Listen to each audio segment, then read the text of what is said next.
الله والحمد لله والصلاة والسلام على سيدنا رسول الله وعلى آله وصحبه ومن والاه وأشهد أن لا إله إلا الله وحده لا شريك له وأشهد أن محمدا عبده ورسوله صلى الله عليه وعلى آله وأصحابه أجمعين. ثم أما بعد. We'll continue inshallah today our discussion on breaking the two desires. We talked about the desire of the food and how to control it, and then Imam Ghazali talked about the sexual desire and how strong it is and what are the benefits of it and how can we control it and how we must control it. We talked about the Islamic prescriptions to avoid this from happening, and we talked about khutwat al-shaytan, how to lower our gaze and not to be in a private place with other gender, and also getting married early and so on. So today we'll talk about the virtues of going against the sexual desire, because it's very powerful and it leads people to commit crimes and shameful acts. So Imam Ghazali said that because this shahwa, this desire, is so powerful and so strong, and when it arises, then it's very difficult to resist. But because al-aql knows that it is shameful to fulfill it in the wrong way, so most of people try to avoid it, at least in public. Why? Because they know the consequences. What he said, some people do this because of their reputation, some they stay away from it because of their health, or because they're shy. But he said the virtue or the reward goes to those who are able to do it, but they don't do it out of fear of Allah subhanahu wa ta'ala. And he mentioned the hadith in Sahih al-Bukhari and Muslim, hadith muttafaq alayh,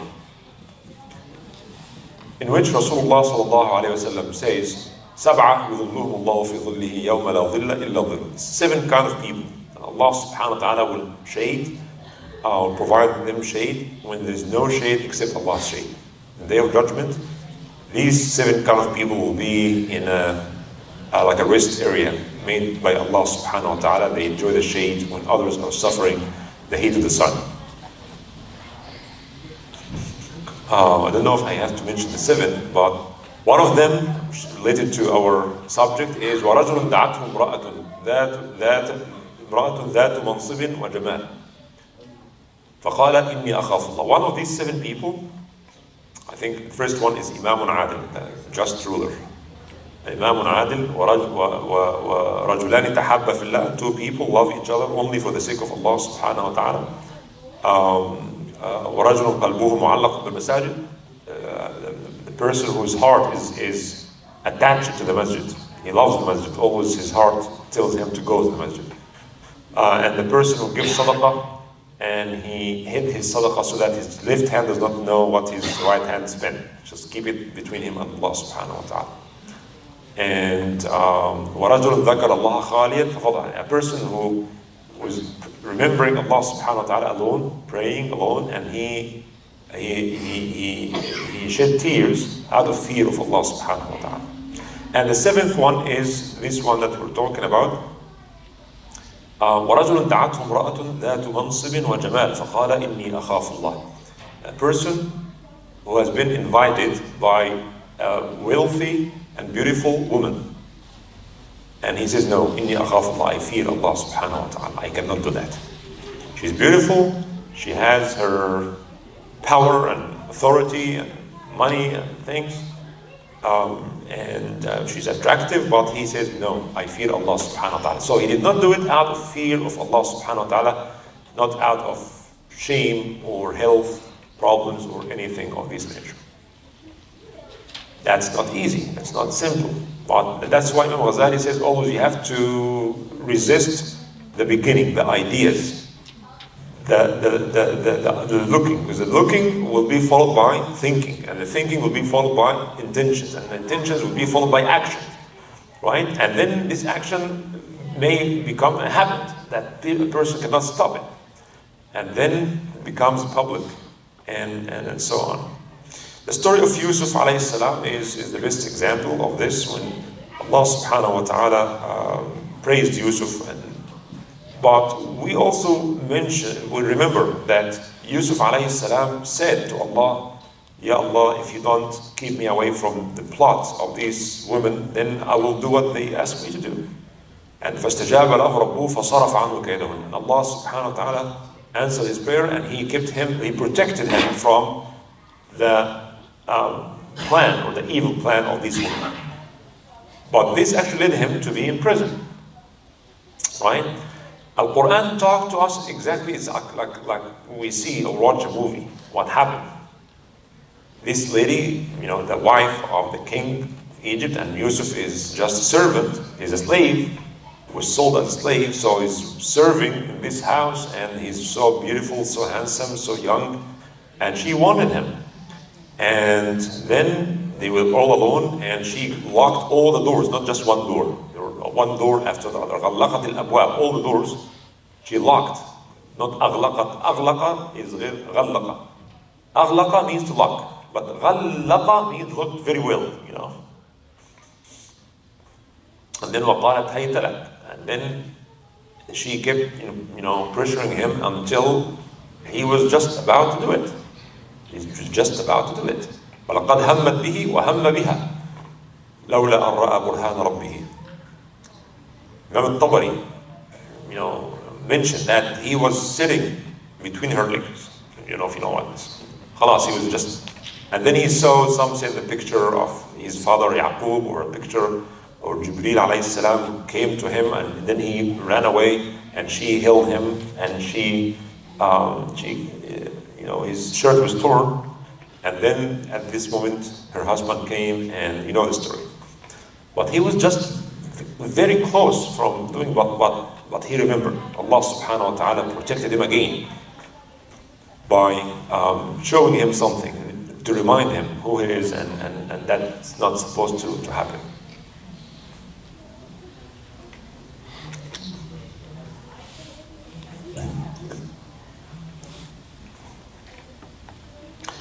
Sulaiman ibn Yasar was a righteous person, of a tabi'een, and he was a very handsome person.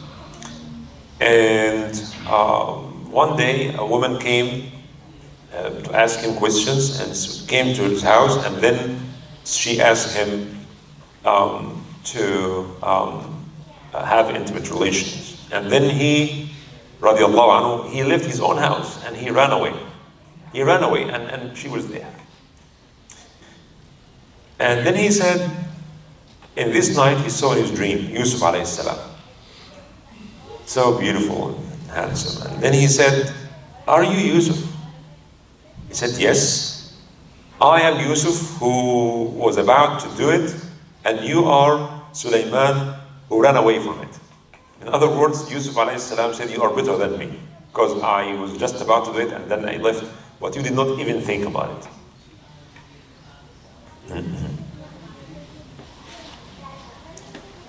The same person, Sulaiman ibn Yasar, another story that happened to him. He left Medina, going to Mecca, performing Hajj with one of his friends.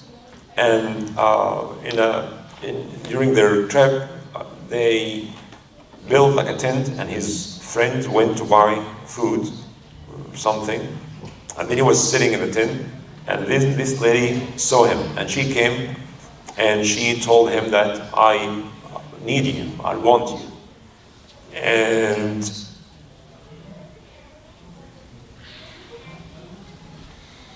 he said that I know that it's Iblis who sent you to me. He's going for Hajj. And this lady came, and then he said, it's Iblis who sent you to me. And he kept crying, and he put his head between his knees and kept crying very loudly. And then she left when she saw that. Although she was very beautiful. And then his friend came, found him crying. And he said, well, what's the matter? He said, no, I just missed my kids and my wife. And he said, no, that's not the case. We lived a couple of days ago. There must be something big. What happened? Please tell me. And then he told him what happened. And he said to him, he cried with him. I said, so why are you crying? He said, because I am afraid that if I was in your place, I would have done what she asked me to do. Then when Sulaiman went to Mecca and he did his tawaf and things, he was tired, then he went to sleep near Al-Kaaba. And then he said again, I saw Yusuf alayhi salam. He said, are you Yusuf as-Siddiq? He said, yes. And then he said, it was like your story with, he's talking to Yusuf alayhi salam. He said, your story with this lady, Zulaikha, is just amazing. He said, no, but your story was even more amazing. Then another hadith, muttafaqun alayhi, Bukhari and Muslim, a very famous hadith, I think we mentioned it before. I gave a khutbah on this here, 11 years perhaps. That hadith, a very famous hadith. When Rasulullah sallallahu alaihi wasallam said that there were 3 people, they went out traveling and they found like a cave and they decided to spend the night there, and a big rock rolled down and closed the open of the cave, you know. So they tried to push this stone, this big rock, but they couldn't. It's so heavy. Which means that this cave will be their grave, in fact. And now they are inside the cave with this big rock blocking the gate or the entrance of the cave, and they try to push hard, but they cannot even make it move. So they said, well, nothing will get you out of this trouble except your dua that you make with your good deeds. And this is something for us to learn. When you are in trouble, when you really think things are bad, ask Allah subhanahu wa ta'ala by something good you did, for His sake. Look or think about your history. If you have done something that really only for the sake of Allah subhanahu wa ta'ala, and something was difficult, but you did it for the sake of Allah. So one of them said, first one said, Ya Allah, you know that I had 2 old parents, and I never eat dinner or feed my kids before them. I have to give them first, and then we eat after them. And one day I went for work and I had to go far away, and I brought milk and food with me, and I came back, but I came late. My parents went to sleep without eating something. Then my wife and my kids were also hungry, but I insisted that I will not feed them until I feed my parents. And I found them asleep. And I hated to wake them up. So I kept holding the container of milk, kept holding it until they woke up. And until Fajr. And when they woke up, I gave them first, and they got this milk, and then I went to my wife and my kids to give them. My kids were crying out of hunger, but I insisted that I will wait until my parents wake up and give them first, and then I will give my kids. So he said, Ya Allah, if you know that I have done this for your sake, so please let us get out of here. And suddenly the rock moved a little bit, but they could not come out yet. And the second one said, Ya Allah, I had a female cousin, and I loved her so much, and I wanted her, and she refused. And then he said, until it was a year of difficulty and she needed financial help, and she came to me asking for financial help. And I said, well, I will give you what you need with the condition that you give me yourself.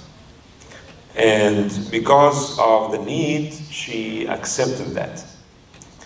And then he said, when the time came, she came to my place. I was only with her, nobody else. And he said that I was able to do whatever I want. She was under me. And this time she cried and she said, please fear Allah subhanahu wa ta'ala. And then he cried and he said, you know, I love her so much, you know, she's beautiful. And then when she said that, I left her, I gave her the money, I let her go. I did not touch her. Because she reminded me, she said, ittaqillah. So, Ya Allah, if you know I have done this for your sake, please let us get out of here. And then the rock moved again, and the opening was bigger, but still they cannot come out. And the third person said, Ya Allah, you know that I hired people to work for me. He has farms and animals and so on. So and one of these people worked for me, but he left before he get his payment. So, and then I hated to not to give him his money, and he did not come. So I invested his payment for him, and it grew very well. So later on, the man came after a while. He came and said, remember, I worked for you at that time and I did not get my payment, so please give me my payment. And he said, okay, all these animals, cows and camels and sheep, it's yours, go and take them. He said, you are making fun of me. I'm asking you to give me my payment. He said, Wallah, it is your payment. I invested this money. You had this amount of payment. I invested it and it grew like this. It's yours. Go and take it. And the man took all these animals and he left. Of course, he doesn't have to do that. He could have given him the same payment that he owed him. But he did it for the sake of Allah subhanahu wa ta'ala. And he said, Ya Allah, if you know I have done this for your sake, so please let us get out of here. And the rock moved again and they were able to get out of this. The hadith in Bukhari and Muslim. Nice story. Now the question is, how many of these good things that we have in our life? And we really need to try this. If things get difficult, then ask Allah, Ya Allah, remember anything, whatever you have done. And what's common between these three people? What's common between three of them? The desire of ownership or desire. Yes, what's common here is that they resisted a desire. There's a pressing desire, and they could have fulfilled this desire, but they resisted for the sake of Allah. The first one, he wanted to, his kids are hungry, crying, and he said, no, I'm going to get my parents first. And the second one, he could have, had a relationship with this woman he loved, but he did not do that. And the third one did not, resisted, keeping the money for himself, but he gave the man all money he deserved. So think of your life, something that you have done of this nature, something that you sacrificed for the sake of Allah, something that you liked so much and you were able to get it, but you decided to give it away for the sake of Allah subhanahu wa ta'ala.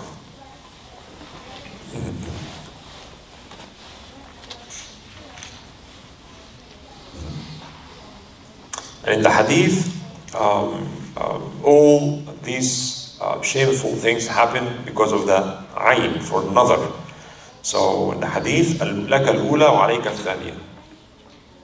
When you suddenly see something, does not count as a sin because you just saw something. The second will be.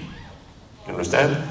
So if you see something, all of a sudden, it's not a sin. But the second look, and then the third and the fourth, of course.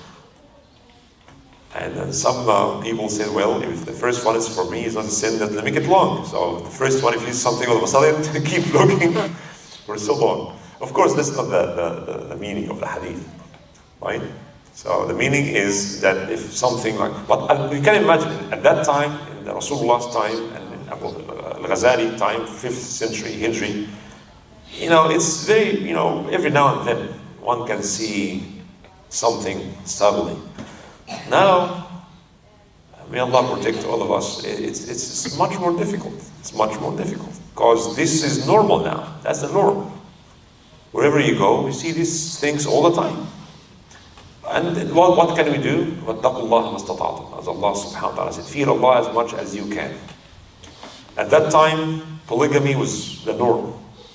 Having 2 or 3 wives, that's normal. It's not shameful like now or prohibited in some countries. Even some Muslim countries, they made it prohibited, like in Tunisia, I think. And milk al-yamin also, buying female slaves. One can have like 2 wives and 5 girls that he buy from the market, and that's absolutely okay, halal. You know, imagine now you go to Walmart and buy female slaves. I mean, at that time that was legal, that was ethical, halal, and everything. مَا مَلَكَتْ أَيْمَانُكُمْ. If you buy slaves, female slaves, then you can have a relationship with them. That's absolutely halal, pure, clean, everything. So and women did not walk on the street like half naked, that situation now. So lowering the gaze at that time was much easier than it is now, because even have 1 wife, and the age or the marriage age is so high. People don't get married at the age of 30. That's normal. 35, 39. That's normal. At that time, when someone is 30 years old is not married, must be something wrong with him, right? ما يمنعك إلا what is it? علة أو فجور, something like this. So it's either he's unable to get married, or he's fajr. He has relationships, so he doesn't need to get married. So now it's much difficult for someone to. That's why we have to stay away from being in these situations in the first place. Very important not to put ourselves in a position where people talk about us. You know the hadith, a very famous incident when Rasulullah was in i'tikaf and one of his wives came bringing food to the Prophet in the masjid, and then he went out of the masjid walking with her to just talk to her. And 2 people were coming and they saw the Prophet standing with a woman. And then they lowered their gaze and they ran. I said, take it easy. By the way, this is my wife, Hafsa, I think she was. So he told them, that's my wife, so and so. So, right? So one should not put himself in a situation of shubuhat. Shubuhat. Don't put yourself in shubuhat. And as we are required also not to misunderstand. If you see a brother talking to a sister, okay, you know what, there's a relationship, and then this goes in the community and people talk about something that's not really right. And the story of Aisha radiallahu anha, we talked about it briefly last time, when Safwan ibn Mu'attil, you know the story, we talked about it last time, did we? Yes. So one must not talk about things that has no proof of.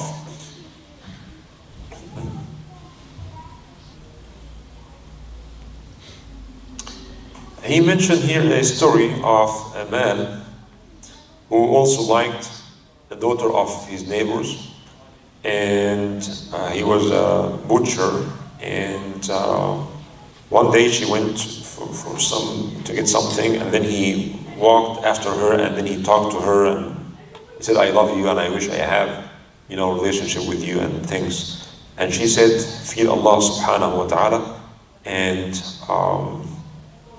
if you want something, go and talk to my family, and something like this.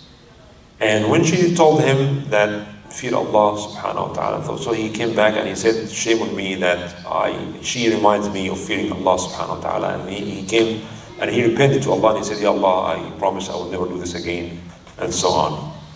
On his way back, he was about to die out of thirst. And he met one of the prophets of Bani Israel, and he said, what is the situation? I said, I'm dying, almost out of thirst. And this prophet of Bani Israel told him that let's pray to Allah subhanahu wa ta'ala to send the rain for us. And this man said, I have no amal salih, I have no good deeds to make dua. So you make dua. And he said, okay, I'll make dua and you say Ameen. He said, okay. And this prophet kept praying, asking Allah subhanahu wa ta'ala, and this man kept saying Ameen. And soon after, these clouds came and covered them, and then they got the water. And this Sahaba, or the cloud, kept going with them until they arrived to the city. And he left, they left each other. He left right, he went right, and this prophet went left, and the cloud actually followed this man, not the prophet. And then the prophet noticed that, and he called him back, and he said, come here. You have told me you have not done any good deeds. So, but now I see this cloud. It came because of your Ameen, not my dua, obviously. So what did he do? Tell me what's going on. And he told him what he did, and he said, I repented to Allah subhanahu wa ta'ala. And this prophet told him that your tawbah is accepted by Allah subhanahu wa ta'ala, and you are in a high place in the eyes of Allah because you made a sincere tawbah.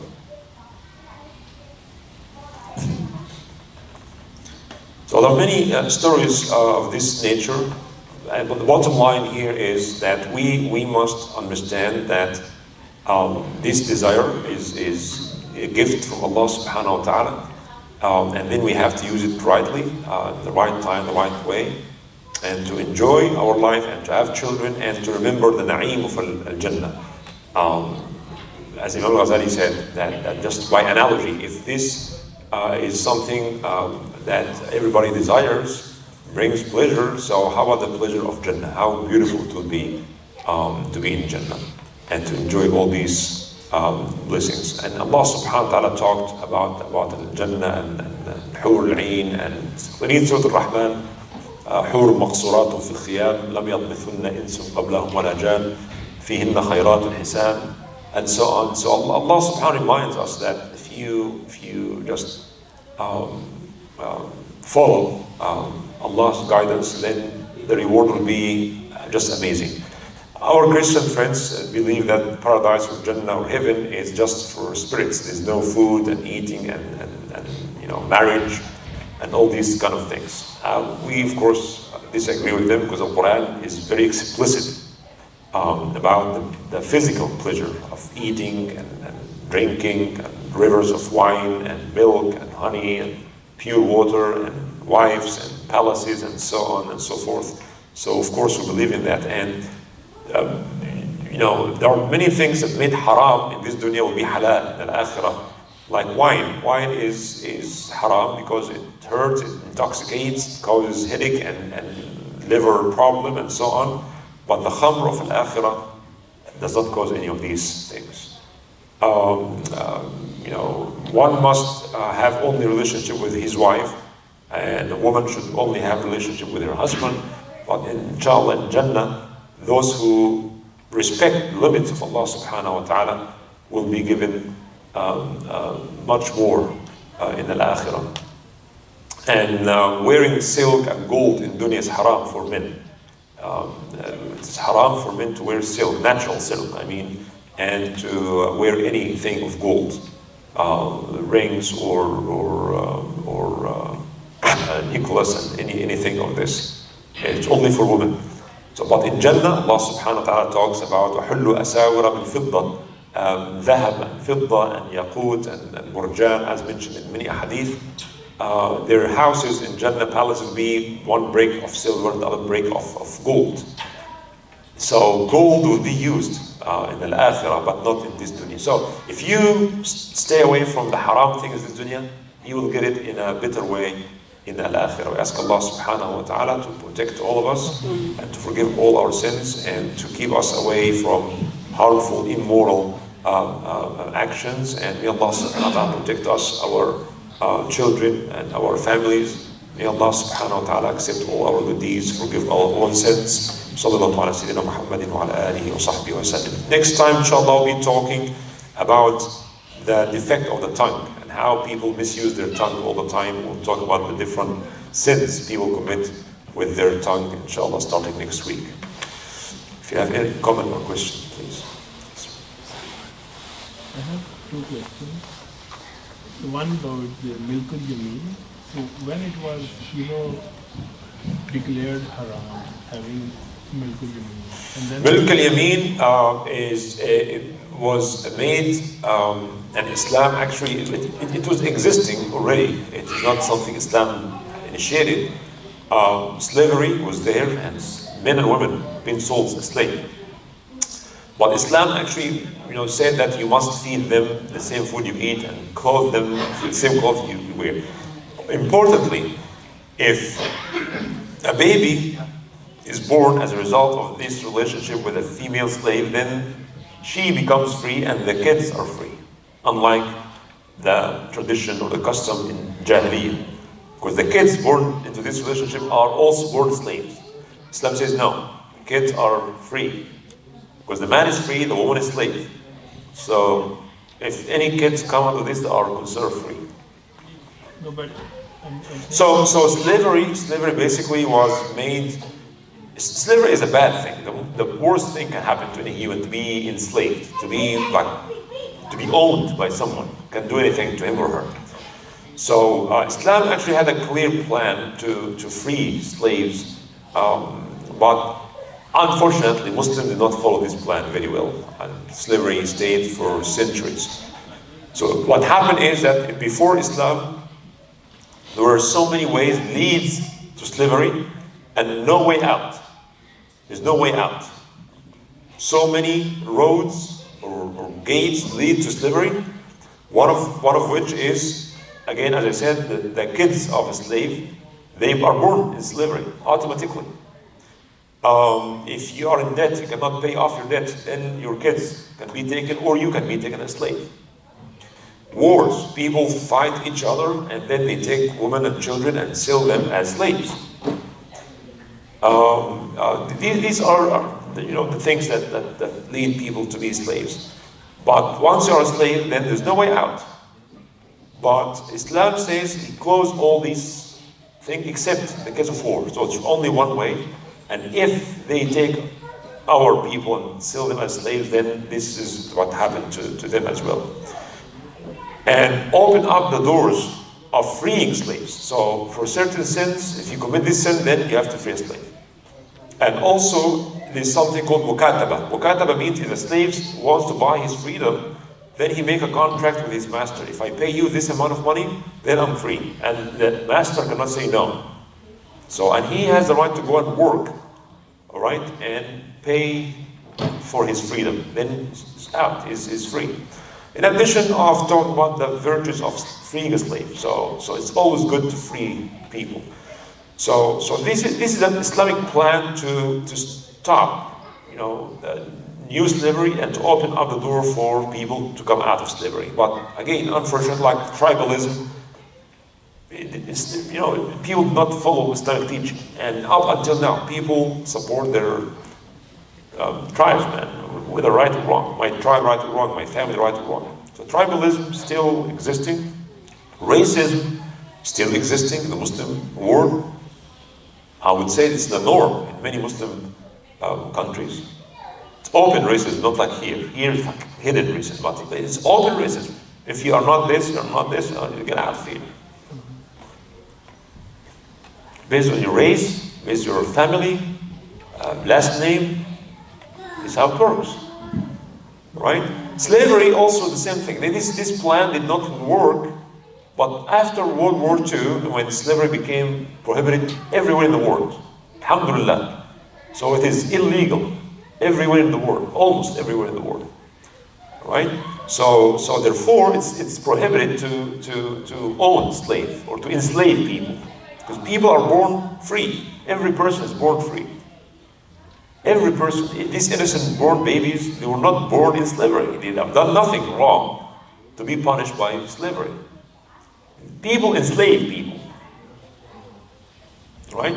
So now slavery is prohibited, and therefore all this talk about milk yamin, this ahkam came to regulate a particular situation. This situation is over, then this ahkam doesn't exist. So Surah Nisa, Allah has mentioned that if a slave woman does zina or something, he will be punished half than a free woman. So was that for that situation? Yes, for that situation, now there's no slaves. So I told you, every one of you must pay $10 for these orphans. Now you have no orphans. You still have to pay the $10? No, there's no orphans. Khalas. So the hukm related to a situation. If this situation doesn't exist, if Islam says you have to wash your hand up to the elbow, what if someone does not have a hand? His hand's cut off in the war or whatever. There's no hukm there, right? Does not have to wash anything because there's no hand. But if you have a hand, then you have to wash it. Okay, so there's no slave, there's no hukm. Alright? Same with feet, right?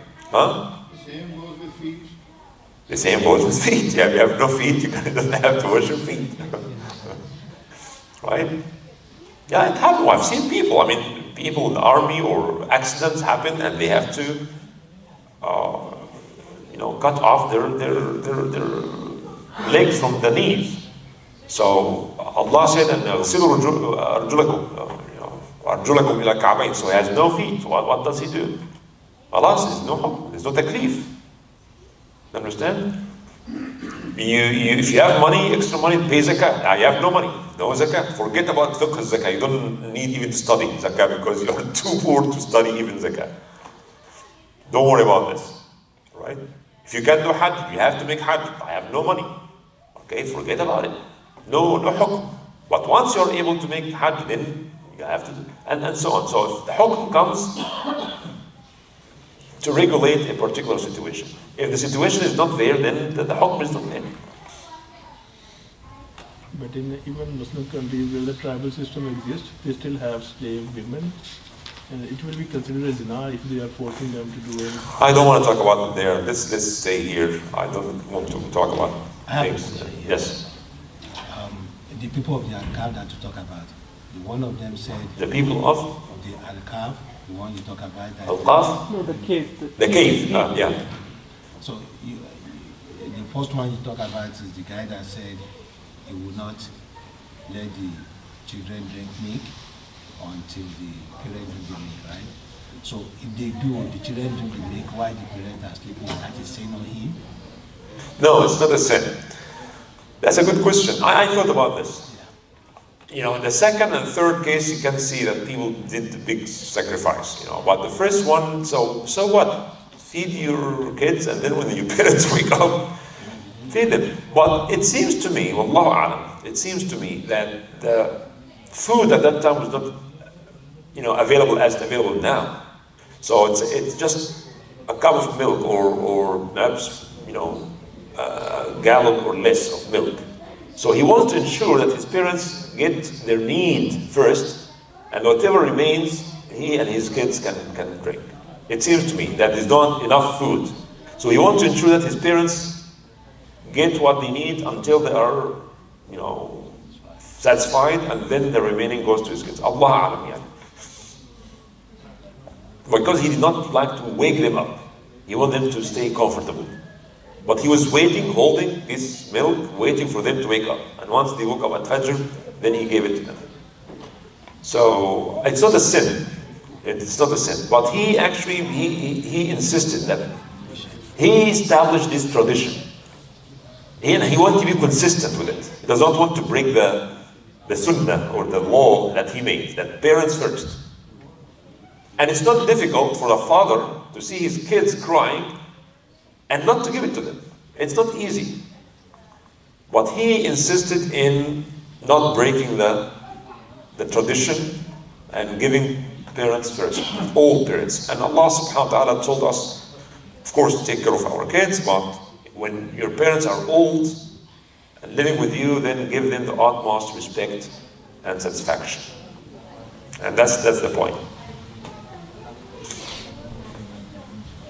And like this man who, the third one, who gave this worker so much, he doesn't have to give him. If he gave him the exact amount that he owed for a year or two, that would have been fine. But he gave him much more. Allah. سبحانك اللهم وبحمدك نشهد أن لا إله إلا أنت نستغفرك ونتوب إليك. اللهم صل على سيدنا محمد عبدك ونبيك ورسولك النبي الأمي وعلى آله وأصحابه أجمعين. ربنا لا تؤاخذنا إن نسينا أو أخطأنا. ربنا ولا تحمل علينا إصرا كما حملته على الذين من قبلنا. ربنا ولا تحملنا ما لا طاقة لنا به. واعف عنا واغفر لنا وارحمنا أنت مولانا فانصرنا على القوم الكافرين. سبحان ربك رب العزة عما يصفون وسلام على المرسلين والحمد لله رب العالمين.